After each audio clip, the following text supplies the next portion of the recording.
আজকের ভিডিওটা খুব গুরুত্বপূর্ণ, খুব জ্ঞানী একজন মানুষ পাইছি নতুন খামারি ভাইদের জন্য। অনেক জায়গায় অনেক দ্রব্য পাওয়া যায় না, অনেক জায়গায় অনেক বস্তু পাওয়া যায় না। আজকে যে ফর্মুলাটা দিছে খুবই ভালো ফর্মুলা। আমি একজন খামারি হিসাবে এই ফর্মুলাকে 100তে 100 মার্ক দিলাম। আলহামদুলিল্লাহ। আপনার আলহামদুলিল্লাহ। এখন এই একটা কথা, আমার ফর্মুলা, ভাইয়ের ফর্মুলা, অমুকের ফর্মুলা, ভাই সব ফর্মুলাই কাজের। একটা কেউ বাড়ায়, একটা কেউ কমায়। এখন অনেকে বলছে ভাই আপনি কয়েকদিন আগে ফার্মান্টেড ব্যবহার করছেন, এখন ব্যবহার করতেছেন না। ফার্মান্টেডও কাজ হবে, এইটাতেও কাজ হবে। একটা রোগের অনেক কোম্পানি অনেক ওষুধ বের করে, সবগুলোই কাজ হয়। তাই ফ্যাটেনিং করার জন্য অসংখ্য ফর্মুলা আছে, যেটা আপনার সুবিধা হাতে ব্যবহার করবেন। যেটা আমারটা বাধ্যতামূলক তা না, ভাইয়েরটা বাধ্যতামূলক তা না, যেটা আপনার এলাকায় সহজলভ্য হবে আপনি এইটাকেই ব্যবহার করেন। ক্লিয়ার? ভাই কিন্তু ঘাস খাওয়ায় না, ঘাস খাওয়ান কোনো ঘাস না, শুধু খড় দিয়ে। আচ্ছা, খ্যারকে কি আপনি মোলাসেস করেন? ইউরিয়া মোলাসেস করেন? মোলাসেস আগে করতাম, এখন করি না। মোলাসেস করে কেমন পাইছেন? মোলাসেস না করে মোলাসেস করেও রেজাল্ট পাইছি আর কি মোটামুটি, কিন্তু খরচও রেজাল্ট পাইতেছি। তার কারণ আমাদের যে প্রোটিন সোর্স যেটা, এটা তো আমরা পাইয়া যাইতেছি। আর যেটা শুধু মানে পেট ভরানোর জন্য যেটা, তো এটা খড় আমরা ব্যবহার করতেছি। মাশাআল্লাহ। বুঝছেন, এটা কিন্তু খুব শিক্ষণীয় বিষয়। আমরা কেন আসছি? লাভ করতে আসছি। সহজ কথা, আমরা হালাল ইনকাম করতে আসছি। এখন খরচ কমায়া উৎপাদন বাড়াইতে হবে। আমাদের মূল টার্গেট কি? খরচকে কমাও, উৎপাদনকে বাড়াও। এখন আপনি যদি একটা গরুকে বিরানি, তেহেরি, কাচ্চি যত রকম খাওয়ান, ওর গ্রোথ, ওয়েট গেইন করার ক্ষমতা 1 কেজি ওইটাই করবে, তার উপরে করবে না, তার উপরেও করবে না। এখন অনেকে আপনাকে প্রলোভন দেখাবে 1 মাসে গরু 200 কেজি বাড়ছে। একদম ধোকা, মিথ্যা বাতা, একদম মিথ্যা কথা, সম্ভব না এটা। আপনার গরু তার যতটুকু নেওয়ার কথা এটুকু নিবে। যদি আপনার কাছে 500 টাকা খরচ করেন তাই বাড়বে, যদি আপনি 200 টাকা খরচ করেন ও তাই বাড়বে। এখন আপনি কোন পথে যাবেন? 500 টাকাটা 200 টাকাতে? 200 টাকাতে। এটা কিন্তু নোট করে রাখবেন এগুলা। তারপরে আপনার শুনি, তারপরে যে আমি ঘাস খাওয়াও দেখছি। হ্যাঁ, প্রথম অবস্থায় আমি যখন ঘাস খাওয়াই, আমি তো আর জানি না এই সমস্ত। তো ঘাস তো আমি জানি যে প্রাণীর খাদ্যই তো ঘাস, গরুর খাদ্য তো ঘাস, গুরুত্বপূর্ণ কথা, প্রধান খাদ্য ঘাস। কথা আমরা ঠান্ডা খাইনি। হ্যাঁ, এজন্য আমি কি করলাম, ঘাস খাওয়াইলাম। ঘাস খাওয়াই যেটা পাইলাম আর কি, তাদের হচ্ছে যে পাখিরাটা নরম চলে আসে। জি, যে গরুর যে গোবর আছে এটা নরম আসে। তবে ঘাস বিশেষ করে গাভীর জন্য লাগবেই। বারাকাল্লাহু ফিক মালিক। হাদিয়া নিয়ে আসছে আমার ভাই আমার জন্য, ছোট্ট করে হাদিয়া। মাশাআল্লাহ মাশাআল্লাহ। এজন্য ঘাসটা কি করলাম, অনেক সময় এমন অবস্থা হয়ে যায়, পাতলা পায়খানা শুরু হয়ে যায়, আর কমে না। ঘাসের কারণে অনেক সময় আমি দেখছি, আবার ঘাস কমায় যখন দিয়ে দেই আবার ঠিক হয়ে যায় শুরু করে, এই অবস্থা। এজন্য আমি খুবই গুরুত্বপূর্ণ কথা, ঘাসে পেট নরম করে এবং খেরে পেটকে টাইট করে। আর ভাইয়ের যে খাবারে পার্সেন্ট, এই খাবারের পার্সেন্টে গরু পেট নরম হওয়ার সুযোগই নেই। কেন? কুড়া এবং জিওআরবি মাশাআল্লাহ অনেক পরিমাণ বেশি ব্যবহার করছে, মানে প্রায় 50% ভাই, প্রায় 50%। এবং এই 50% ব্যবহার করার কারণে গরুর পেট নষ্ট মানে নরম হওয়ার কোনো সুযোগই নেই, কোনো সুযোগ নেই। একটু কথা বলি, সেটা হলো এইটা যে আপনি যে এতক্ষণ যে বললেন যে সম্পূর্ণ গোস্তে গরুর জন্য, দুধের গরুর জন্য না, ফ্যাটেনিং এর জন্য, ষাঁড় গরুর জন্য, এটা গরুর জন্য। সেটাই বুঝতে হবে। আমরা ভাইয়ের কথাগুলো এক চান্সে আমি শেষ করি। একটা প্যাকেজ ভাইয়া ভিডিও যারা আলোচনা রাখবেন, ছোট্ট প্যাকেজ। গরু কেনার পরে সহজে, আবার গরু কেনার পরে প্রথমে বোলাস কয়দিন পর? এটা হচ্ছে যে আপনাদের গরুটা যখন হাট থেকে বা কোনো ক্রয় করার পরে গরুটাকে 2-1 দিন আর কি দেখানো হয়, দেখতে হয় বলার জন্য। গরুটা আনার পরে অনেক কি করে, দ্রুত করার জন্য কৃমির ওষুধ খাওয়াই দেয়। ও যে হাট থেকে আসছে, ওর শরীরে তো একটা ব্যাপার, ব্যথা আছে, ক্লান্ত আছে, জ্বর আছে, ওরে আনার পরই আপনারা কখনো কৃমিনাশক করবেন না। 1 থেকে 2 দিন ওরে রেস্ট দেন। আনার পরে কি করে, আজকের থেকে মোটা করতে হবে, আনার পরে এই খাবারে চাপ দেওয়া শুরু করে, এটাও করবেন না। খাবারটা আস্তে আস্তে ধরাবেন। ওই জীবনে হইতে পারে এই খাবার চোখে দেখে নাই, ওই গৃহস্থে পালছে, কোন রকম ভাতের মার দিয়ে কোন রকম পালছে। আনার পর আপনি কি করলেন, সয়াবিন খোল, জিওআরবি দিয়া ওর এতগুলা দিচ্ছেন, ও কিন্তু অসুস্থ হয়ে যাবে, লিভারে চাপ পড়বে। প্রথমে দিবেন না, অল্প করে। আনার পর আমরা কি করবো, বোলাস দিব, ডেনাডেক্স, এমডেক্স, এলটিভেট, যে কোনো একটা দিতে হবে। প্রতি 70 কেজি 50 কেজি কয়টা দেন? একটা না দুইটা? এখন 50 কেজির জন্য একটা দিচ্ছি। প্রতি 50 কেজি লাইভ ওয়েট, প্রতি 50 কেজির জন্য একটা ট্যাবলেট। কয়টা ট্যাবলেট? একটা ট্যাবলেট। এখন এসিআই কোম্পানি একটা বের করছে, ডাবল ডেক্স। নাম কি? ডাবল ডেক্সটা 100 কেজির জন্য একটা, 100 কেজির জন্য একটা ব্যবহার করতে হবে।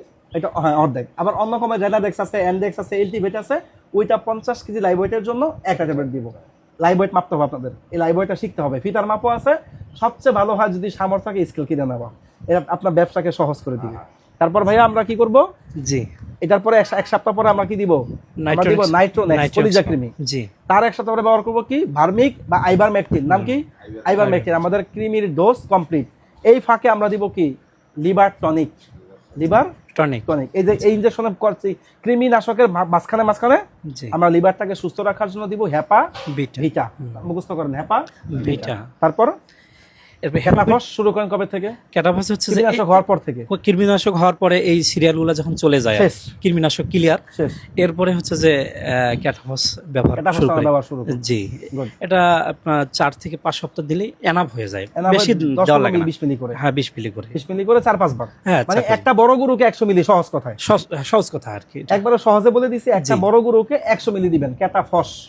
ক্যাটাফস আবার ক্যাটাফোর্সও আছে সিআই কোম্পানির, তবে রেনাটার ক্যাটাফোর্সের নাম করছে বেশি, এটা নাম বেশি করছে, আমি সবার থেকে শুনতেছি ভালো। এটা ব্যবহার করবেন ক্যাটাফস, সাথে দিবেন অ্যামাইনো ভেট, অ্যামাইনো ভিটা। সেম পরিমাণ জি 100 মিলি করে, জি 100 200 মিলি একটা গরু, মোটামুটি বড় গরুর জন্য। বড় গরুর জন্য। ছোট গরুর জন্য একটু কম দিবেন। জি তারপর আপনি যদি গরুকে দুর্বল মনে করেন, দেখছেন গরু হাঁটুর জোর কম পাইতেছে, তখন আপনি ব্যবহার করবেন কি AD3, AD3। রেনাটা AD3 ব্যবহার করবেন, বাস এনাফ, আপনার গরুর কোর্স কমপ্লিট। জি এক জায়গায় বসে সব শিখাই দিলাম না, জি অনেক কিছু সংক্ষেপে শিখাই দিলাম না, পুরো গরু পালন, জি। খাদ্য শিখলেন। একটু আগে বলছি না, কার মুখ দিয়ে আল্লাহ কি বের করে আপনি চিন্তাও করতে পারবেন না, কোন কথা আপনার জীবনে কাজে লেগে গেছে, এটা আপনাদের হয়ে গেছে। ভাইয়ের পরামর্শে, ভাইয়ের ফর্মুলার সঙ্গে আমি 100% একমত। আর আমারও ভিন্ন ব্যতিক্রম ধর্মী ফর্মুলা আমাদের 8-10টা আছে, সবগুলোই কাজ করবে, সবগুলোই কাজ করবে। কাজ করবে। এখন এটা একটা পাইছেন, আমি আরো 5টা লিখে দিব, যেটা আপনার সহজ মনে হয় আপনারা করেন, তবে প্রোটিন রেশিওটা 100% ঠিক রাখেন। এখন এটার মধ্যে আরেকটু প্রোটিন রেশিও বাড়াইতে গেলে কি করা যায়, 3 কেজি ফিশ মিল দিয়ে দেন, শুটকির গুঁড়োটা আপনি দিয়ে দেন। জি যদি এইটাকে আরো সোনায় সোহাগা টাকা ছাড়া কি করব, অল্প টাকার মধ্যে এটাকে আমি আরো প্রোটিন দিতে চাই, আপনি ফার্মেন্টেড নিয়ে আসেন। এই খাবারটাই উনি যে খাবারটা বলছে, এটাকেই আপনি 1 কেজি খাবার, 1 কেজি পানি, এটার সঙ্গে 6 গ্রাম ইস্ট, 5 থেকে 6 গ্রাম বেকারি ইস্ট। আমাদের ইস্টের প্যাকেট দেখাও, আজার ভাই ইস্ট নিয়ে আসো, ইস্টের প্যাকেট ওই জায়গাতে একটা ইস্ট যেটা ফার্মেন্টেড বানাই, 5-6 গ্রাম ইস্ট দিয়ে দিলেন, 50 গ্রাম চিটা গুড় দিলেন, ওই 1 কেজি পানিকে কুসুম গরম পানি করে নিলেন, ওই কুসুম গরম পানির মধ্যে গুড়টাকে ভালো করে গুলে আপনি এটার মধ্যে ইস্টটাকে ছেড়ে দিবেন, 10-15 মিনিট ঢেকে রাখবেন, ইস্টটা ফুলে উঠবে, অ্যাক্টিভ হয়ে যাবে। অ্যাক্টিভ হয়ে গেলে ওই পানিটা খাবারের মধ্যে ভালো মতো মিক্স করে এই সুতি কাপড় বা একটা পলিথিন দিয়ে ঢেকে আপনি রেখে দিবেন, 12 থেকে 16 ঘন্টা পর গরুকে খাওয়াবেন। উনি যে প্রোটিন দিচ্ছে তার থেকে আপনার 6-7% প্রোটিন বেশি পাবেন, এবং গরুর হজম প্রক্রিয়া আরো ভালো হবে, ভিজাবার কারণে একই কারণে। হ্যাঁ, ইস্ট সে নিজে একটা ছত্রাক জীবাণু বন্ধু ছত্রাক, সে নিজেও একটা প্রোটিন, সে আপনাকে আরো উপকার করে দিবে। একই জিনিসকে একটু ঘুরাইলে এটার গুণাগুণ আরো বেড়ে যাবে। খুবই দামি পরামর্শ। ভাই তো কোথা থেকে আসছেন? চট্টগ্রাম থেকে আসছেন, অনেক কষ্ট হয়ে গেছে আসতে। আরে ভাইরে, ভিডিওর মাঝখানে একটা কথা বলি, আমার ভাইয়ের পরিচয়টা ভাইয়া হানিফ ভাই, চট্টগ্রাম থেকে আসছেন ভাই, চট্টগ্রাম থেকে ছুটে আসছে।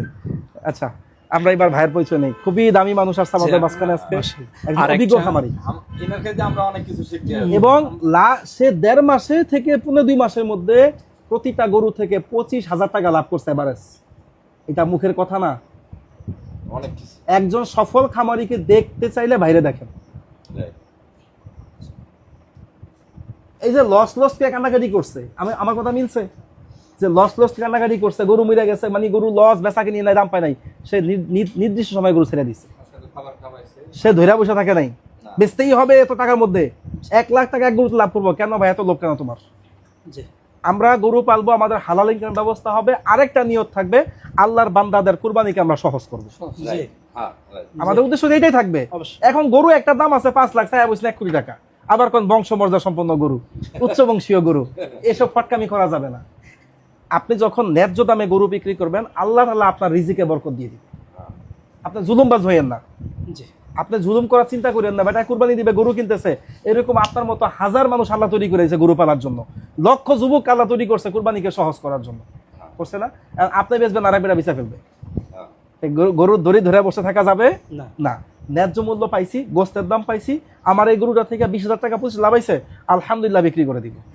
আমরা কোনো গরু 10,000 টাকা লাভে বিক্রি করছি, আমার কোনো গরু আলহামদুলিল্লাহ 35,000 টাকা লাভ হয়েছে। 60,000 টাকা কিনছি, ওরা বিক্রি করছে 1,35,000 টাকা। 4 মাস আমার লাভ হয়েছে কত 35,000 লাভ হয়েছে, আমি তো আরো বেচতে পারতাম। জি যদি আমি গোস্তের দাম হিসাব করতাম, আমি তাও 15,000 টাকা দাম কম রাখছি। 5 মণ গোস্ত হয়েছে প্রায়, 4 মণ 35 কেজি গোস্ত হয়েছে গরুতে। জানাইছে আমারে যে ভাই 4 মণ 35 কেজি গরু বিক্রি করছি কত, মাত্র 1,35,000 টাকা। গোস্তের দাম এসে কমে বিক্রি করছি আমি 35,000 টাকা। গোছ হইছে 4 মণ 35 কেজি, 5 মণ। কি 5 মণ, জি।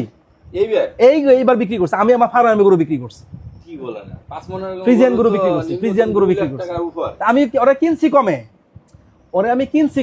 ওরা কিনছি কত দিয়া, ক্রস গরু, ফ্রিজিয়ান গরু, হ্যাঁ ওরা কিনছি 60,000 টাকা দিয়া। আমি 4 মাস ওরে পালছি, ওরা এবারে 40,000 টাকা খরচ গেছে 4 মাসে, আমার এই গরুতে 25,000 লাভ আসছে। আর কত লাভ লাগবে? আমার যদি 100 গরু থাকে, পার গরু থেকে 30,000 টাকা লাভ বের হয়, 30 লাখ টাকা। This is a huge amount. জি আপনার কি লাগতেছে? আর লাগবে কেন আপনার? ঠিক তো এইটা তো অনেক খামারি বা অনেক এখন আপনার মানুষ খামারে ভয় পায় কেন? আপনার মানুষ ভয় পাবে কেন? চিন্তা করবে খামারে গেলে লাখ লাখ টাকা গরু ধরায় দিবে, 2 লাখ টাকা গরু 3-4 লাখ টাকা কিনতে হবে, মানুষ তো এই ভয় আসবে না।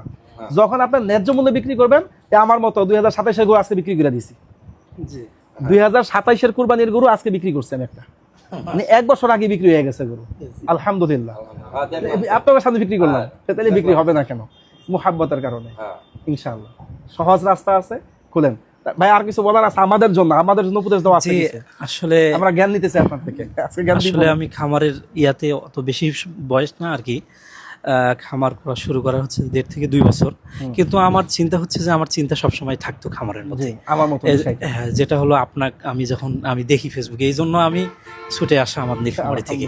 ঠিক আছে, আমি বুঝতে পারছি যে ব্যাপারটা আসলে একটা মানুষ যখন যে বিষয় নিয়ে থাকে তার ওই বিষয়ে এলেম থাকে, আর সেও চিনতে পারে ওই কোন ব্যক্তি এই এলেম নিয়ে চলতেছে, এটা নিয়ে ফিকির করতেছে, জি ফিকির করতেছে, চিনতে পারে, এজন্য আশা ভাইয়ের কাছে। তা আসলে আরেকটা বিষয় হলো যে আমি যেটা দেখলাম আর কি, যেটা বিট অর্থাৎ জাত নির্ণয়ন করা, এই দামি কথা নির্ণয় করা আমার জগতের সবচেয়ে উন্নত দামি কথা হয়েছে এটা, জাতকে চেনা।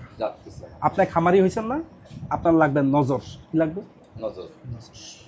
এই নজরটা কি? আপনার গরু চিনতে হবে, এই চোখ দিয়ে আপনার গরুকে স্ক্যান করতে হবে। এই গরুটা আগামী 6 মাস পরে কি হইতে পারে, এই গরুটা কতটুকু, ওর পায়ের গোছা দেখবেন, ওর পিছনের সাইজ দেখবেন।